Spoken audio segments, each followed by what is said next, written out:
প্রথমে জানাই আন্তরিক অভিনন্দন এবং শুভেচ্ছা।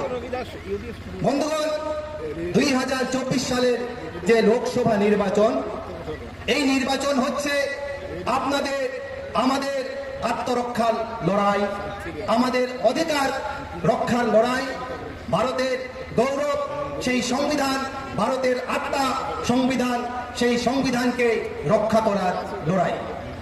বন্ধুগণ, যেভাবে উন্নয়নের রাজনীতি না করে সমাজের বিষ বাষ্প সরিয়ে, ঘৃণা হিংসা সরিয়ে আমাদের যুব সমাজকে উন্নয়নের মুখ থেকে পিছিয়ে নেওয়া হয়েছে, সেটা হচ্ছে আমাদের নরেন্দ্র মোদী সরকার। বন্ধুগণ, ভারতের মোট জনসংখ্যার 75% হচ্ছে যুবক।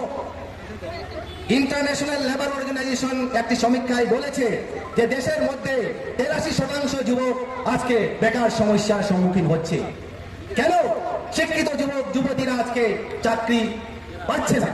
আমাদের এই অঞ্চলে গোলা উপত্যকায় বিশেষ করে শিল্প না থাকার জন্য যারা শিক্ষিত যুবক যুবতীরা আমাদের শিলচরের বরাকের বাইরে গিয়ে সেই বিশেষ করে ব্যাঙ্গালোরে, চেন্নাইয়ে দিনমজুরির কাজ করতে হয়েছে। আমাদের বরাক উপত্যকার শিক্ষিত যুবক যুবতীরাও সেইভাবে ভুক্তভোগী।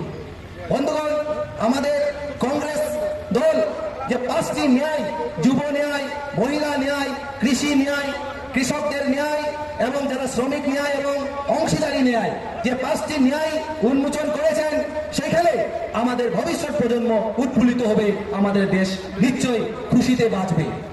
বন্ধুগণ, আমি বলতে চাই, যুবরা আজ যেভাবে বেকারত্ব সমস্যা ভুগছে সেইটার সমাধান করার জন্য, সেই সমস্যা সমাধান করার জন্য যুব ন্যায়ের মারফতে যখন শিক্ষা লাভ করবে, জীবনের প্রথম চাকরি হিসাবে বছরে 1 লক্ষ টাকা করে আমাদের সরকার যখন হবে, যুবদেরকে সেই ন্যায় হিসাবে দেওয়া হবে। আমাদের মা